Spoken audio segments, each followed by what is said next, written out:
তখন মাননীয় প্রধানমন্ত্রী দাঁড়ায় যখন বলে আপনারা সবাই জমিদার যারা ঋণ দেন নাই, মদের দাম কেন বৃদ্ধি করা হয়েছে, কেন সিগারেটের দাম বৃদ্ধি করা হয়েছে। মাননীয় স্পিকার, আমাদের মাননীয় প্রধানমন্ত্রী আজকে এখানে নেই।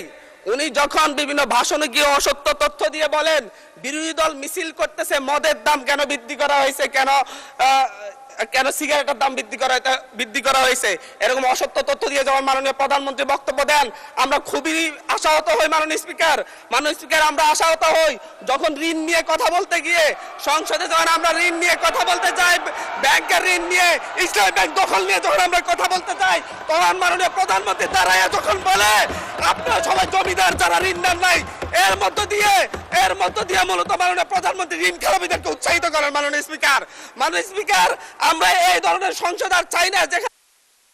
ধন্যবাদ মাননীয় সদস্য, ধন্যবাদ।